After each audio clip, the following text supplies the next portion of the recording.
Hello friends, welcome to my YouTube channel Webinex technology. आज ये होने जा रहा है हमारा 19th video react tutorial series का। और आज हम देखेंगे यूज मेमो हुक और यूज कॉलबैक हुक में difference. So let's get started. So हमने प्रीवियस पार्ट में देखा था कि हमने प्रीवियस वीडियो में देखा था कि हमने रिएक्ट डॉट मेमो और यूज मेमो हुक के बीच में डिफरेंस समझा था। और मैंने already use memo hook, react dot memo और यूज कॉलबैक हुक के लिए already separate detailed video create कर रखे हैं। सो मैं हाईली रिकमेंड करूंगा कि आप उसे चेकआउट करें। और अगर आपने उसे अभी तक चेकआउट नहीं करा है तो आप उसे चेकआउट कर सकते हैं।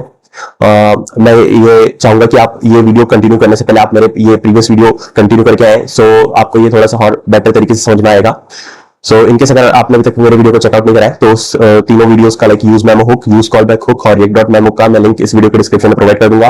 और आप टॉप राइट पर आई बटन पर क्लिक करके भी मेरे प्रीवियस वीडियो को चेकआउट कर सकते हैं। सो हमें मेनली देखना है आज की यूज कॉलबैक हुक और यूज मेमो हुक में क्या डिफरेंस है। सो अगर हम देखें तो यूज मेमो का पर्पस क्या होता है हमारा कि ये इट इज अ हुक जो कि हमारा मेमोराइज करता है हमारे रिजल्ट की कंप्यूटेशन को। सो हमारा जो यूज मेमो हुक है वो रिजल्ट की कंप्यूटेशन को मेमोराइज करता है और ये हमारा रिटर्न करता है मेमोराइज्ड वैल्यू। और ये रिकैलकुलेट करता है and only recalculates its when its dependency changes. So अगर हमारा यूज मेमो का सिंटेक्स हम देखें तो उसमें एक डिपेंडेंसी पैरामीटर होता है। सो इनकेस अगर हमारी डिपेंडेंसी चेंज होगी तो उसी केस में हमारा जो यूज मेमो हुक है वो रिकैलकुलेट करेगा कंप्यूटेशन को। अदरवाइज वो हमारी कैशे से जो स्टोर्ड वैल्यू है उसी को रिटर्न करेगा एज इट इज। वहीं अगर हम यूज कॉलबैक की बात करें तो जो हमारा यूज कॉलबैक होता है वो मेमोराइज करता है पूरा function to prevent it from being recreated on every render unless its dependency changes.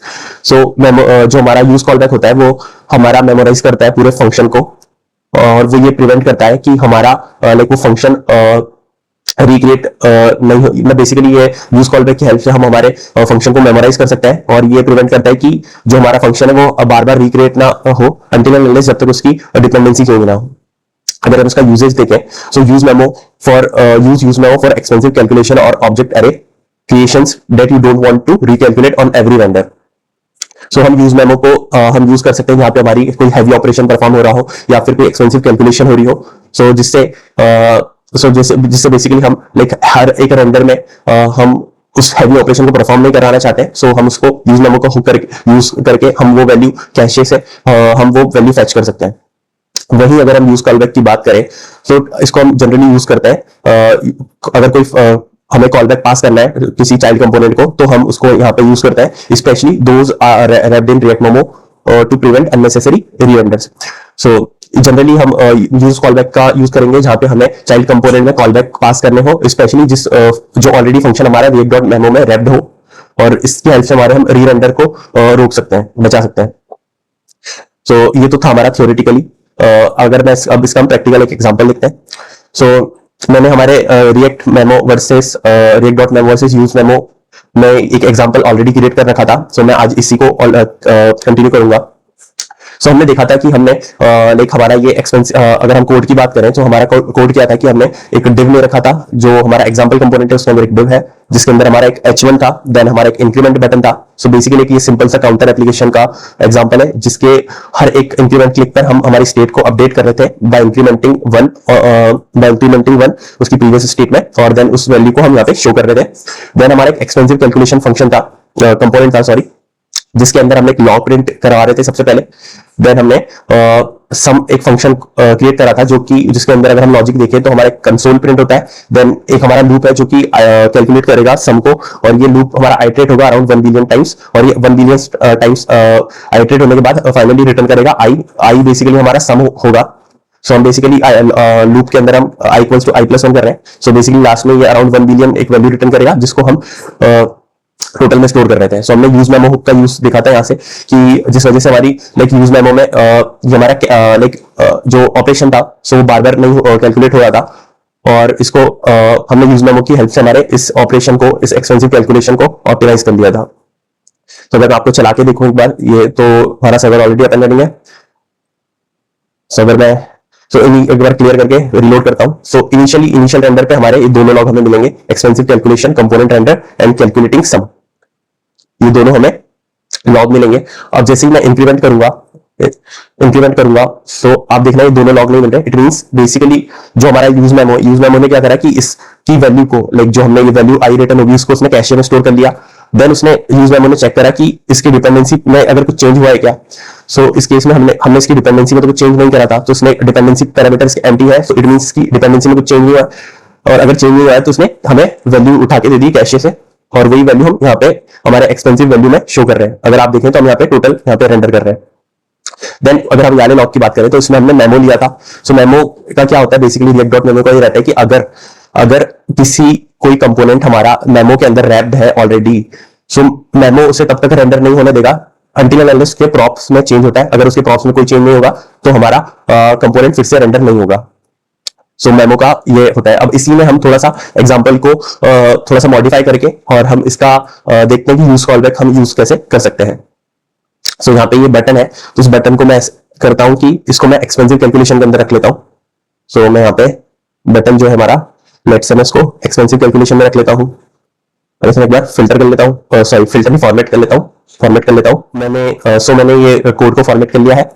सो अब हम क्या चाहेंगे कि जो हमारा हैंडल क्लिक यहाँ पे फंक्शन एग्जीक्यूट हो रहा है जो, बट हमने उसको डिफाइन यहाँ पे कर रखा है। हम क्या कर सकते हैं कि हम हैंडल क्लिक को एज अ प्रॉप पास कर देंगे यहाँ पर। तो मैं यहाँ पे ले लूंगा एक prop, on click prop, let's say मैं इसका नाम दूंगा, और इसको मैं पास कर दूंगा हमारा ये हैंडल क्लिक ये मैंने इसे पास कर दिया है। और हम क्या कर सकते हैं कि यहाँ पे इस प्रॉप्स को हम यहाँ पे एज एन पैरामीटर एक्सेप्ट कर लेते हैं। ऑन क्लिक प्रॉप, इसमें हम देखें तो क्या रहा है कि इश्यू यहाँ पर this attribute must only be assigned a non empty expression. So ये अब हमारी ऑटोमेटिक शायद ये लाइक वीएस कोड थोड़ा स्लो से करा। सो हाँ, सो अगर हम देखें, सो अब हमने लाइक यहाँ से ऑन क्लिक प्रॉप हम पास कर चुके हैं, और ऑन क्लिक प्रॉप हमें यहाँ पे मिल रहा है। सो हम क्या कर सकते हैं कि जहां पे हम हैंडल क्लिक कर रहे थे, तो ऑन क्लिक के अंदर बेसिकली हमें फंक्शन पास करना होगा, वो हमें फंक्शन पास करना होगा। एक बार ऐसे करते हैं कि मैं ये ऑन क्लिक पैरामीटर हटा के जस्ट एक बार कंट्रोल सेव करता हूं, तो हमारा कोड कंपाइल हो रहा है। सो हमारा कोड सक्सेसफुली कंपाइल हो चुका है। मैं ब्राउजर पर चलता हूं। सो अगर मैं एक बार रिफ्रेश करूं, सो यस हमें हमारा बटन मिल रहा है और सारी चीजें एज इट इज मिल रही है। और इंक्रीमेंट बटन, अब अगर मैं आपको बताऊं तो मैंने एक्सपेंसिव कैलकुलेशन के अंदर ले लिया है। सो अब बटन जो है हमारा एक्सपेंसिव कैलकुलेशन के थ्रू रेंडर कर रहा है। सो अगर मैं अभी इस पे ऑन क्लिक करूं तो इस पे कुछ इंपैक्ट नहीं हो रहा है, क्योंकि इस पे हमने अभी ऑन क्लिक फंक्शन को डिफाइन नहीं करा है। सो हम यहाँ पे क्या करेंगे कि इसको हम लिखेंगे ऑन क्लिक इवेंट, और ऑन क्लिक में हम पास कर देंगे हमारा ऑन क्लिक प्रॉप। और ऑन क्लिक प्रॉप बेसिकली क्या है, हमारा एक फंक्शन है। ऑन क्लिक प्रॉप हमारा बेसिकली कॉलबैक फंक्शन है जो कि हमने पास किया है एज एन प्रॉप। तो यहाँ पे मैं लिख लूंगा इसे on click prop, then control S save. So browser पर चलते हैं। सो एक बार मैं शुरू से रेंडर करता हूं। सो यस हमें रिलोड करने पे दोनों लॉग मिले, एक्सपेंसिव कैलकुलेशन कंपोनेंट रेंडर और कैलकुलेटिंग सम, जो कि हमारे कंसोल लॉग और ये दोनों लॉग प्रिंट हो रहे हैं। सो अगर मैं इसे क्लियर करूं और फिर से आप इंक्रीमेंट पे क्लिक करूं, तो इंक्रीमेंट आप देखेंगे कि मेरा इंक्रीमेंट वैल्यू हो रहा है, स्टेट अपडेट हो रहा है। और स्टेट अपडेट होने पर हमारा क्या हुआ है कि स्टेट अपडेट होने पर हमारा री रेंडर फिर से ट्रिगर हुआ है, रेंडर ट्रिगर हुआ है। तो इस टाइम एक्सपेंसिव कैलकुलेशन पे हमने प्रॉप पास कर रखा है। सो प्रॉप मेमो ने क्या देखा है कि मेमो ने ये देखा कि लाइक एक प्रॉप में चेंज हुआ है, तो उसने इसको हमारा ये कंपोनेंट को फिर से री रेंडर कर दिया। डेट्स हमें लॉग मिल रहा है। बट अगर हम देखें कि अगर हम हैंडल क्लिक देखें, तो हमने हैंडल क्लिक के अंदर, ये तो फंक्शन हमारा स्टैटिक है, इसके अंदर हमने कुछ नया चेंज नहीं करा है। बट मेमो क्या करता है कि मेमो हमारा चेक करता है रेफरेंस को, कि जो भी लाइक जो फंक्शन क्रिएट हुआ है उसके इंस्टेंस का रेफरेंस को वो चेक करता है। अगर हम डेफिनेशन में भी जाए, सो बेसिकली ये है कि ये हमारा मेमोराइज करता है फंक्शन को प्रिवेंट करने से, it from being recreated on every render unless its dependency changes. So अभी क्या हो रहा है कि लाइक अगर हम देखें तो इश्यू क्या है कि हमारा कि हर बार हमारा ये हैंडल क्लिक जब भी हमारा रेंडर हो रहा है, तो ये हैंडल क्लिक हमारा फिर से रिक्रिएट हो रहा है, और रिक्रिएट होने की वजह से इसका जो मेमोरी में एक नया इंस्टेंस बनेगा, और वो इंस्टेंस का रेफरेंस हम पास कर रहे हैं, और मेमो हमारा वो रेफरेंस चेक कर रहा है। सो मेमो ने जो ऑलरेडी एक रेफरेंस स्टोर करके रखा था, उसका रेफरेंस और ये रेफरेंस दोनों मैच नहीं कर रहे हैं, और इस वजह से ये कंपोनेंट फिर से री रेंडर हो रहा है। अब यहाँ पे हम यूज कर सकते हैं हमारा कॉलबैक, यूज कॉलबैक हुक। सो यूज कॉलबैक की हेल्प से हम क्या कर सकते हैं कि बेसिकली यूज कॉलबैक हुक क्या करता है, हमारा फंक्शन को मेमोराइज कर लेता है और जिससे वो प्रिवेंट करता है कि वो फंक्शन हमारा बार बार क्रिएट ना हो on every render unless its dependency changes. So यहाँ पे अब हम यूज कॉलबैक हुक का यूज कर सकते हैं। सो मैं क्या करूंगा कि यहाँ पे जहां पे हमारा हैंडल क्लिक है तो मैं यहाँ पे ले लूंगा एक use callback hook, use callback hook, इसको मैंने एंटर मारा है। सो मेरा ऑलरेडी इंपोर्ट हो चुका है यहाँ से मैं इसको थोड़ा जूम आउट कर लेता हूँ। तो मेरा इंपोर्ट हो चुका है और इसका सिंटेक्स सेम होता है हमारे यूज मेमो की तरह। सो ये हमने से एक हमारा कॉलबैक पास करा है और सेकंड इसका पैरामीटर होता है हमारा डिपेंडेंसी अरे। सो जो कि मैं अभी इनिशियली एंट्री रखता हूं। देन जो हमारा लॉजिक हम स्टेट अपडेट करने का लॉजिक हम लिख रहे थे वो हम एज इट इज इसके अंदर कॉपी कर लेंगे और हम इसको इसके अंदर स्टोर कर लेंगे। बेसिकली जो यूज कॉलबैक होता है वो हमारा रिटर्न करेगा जो मेमोराइज फंक्शन रहेगा।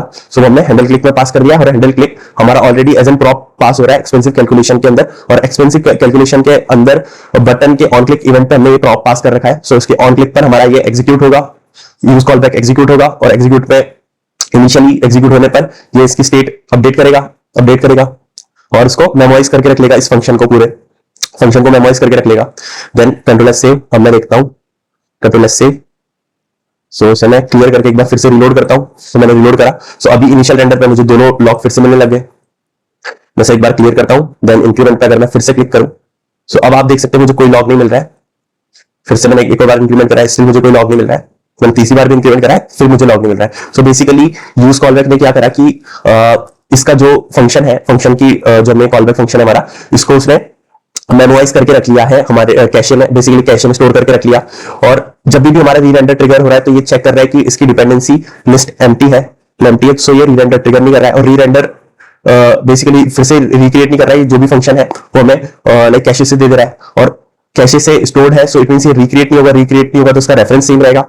रेफरेंस सेम होने की वजह से मेमो में ऑलरेडी जो फर्स्ट टाइम इनिशियलाइज जब हमारा कंपोनेंट हुआ था सो उस समय एक रेफरेंस स्टोर हो गया था और वही रेफरेंस हमें फिर से मल्टीपल रेंडर्स पे भी मिल रहा है और उस वजह से रेफरेंस सेम होने की वजह से हमारा मेमो उसको री-रेंडर नहीं कर रहा है। सो इस तरीके से लाइक ये हमारा एग्जांपल होता है यूज कॉलबैक का कि यूज कॉलबैक बेसिकली हमारा क्या करता है, हमारे फंक्शन को मेमोराइज करता है और जो हमारा यूज मेमो होता है वो हमारी वैल्यू को मेमोराइज करता है, किसी एक्सपेंसिव कैलकुलेशन या फंक्शन की वैल्यू को मेमोराइज करता है और जो हमारा यूज कॉलबैक होता है वो ओवरऑल फंक्शन को मेमोराइज करता है। सो मैं चाहूंगा कि आप लाइक मेरे सारे वीडियोस को देखें, like use memo, use callback और रिएक्ट डॉट मेमो।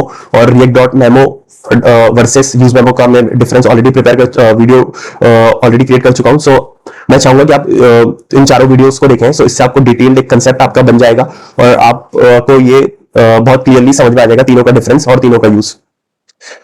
इनकेस अगर आपको कोई डाउट होता है तो आप वीडियो पे कमेंट करें, मैं आपका जरूर डाउट क्लियर करने में ट्राई करूंगा। सो आज की वीडियो के लिए बस इतना ही। Thank you so much and goodbye. अगर आपको ये मेरा वीडियो अच्छा लगा तो please like this video and subscribe to my channel. Thank you.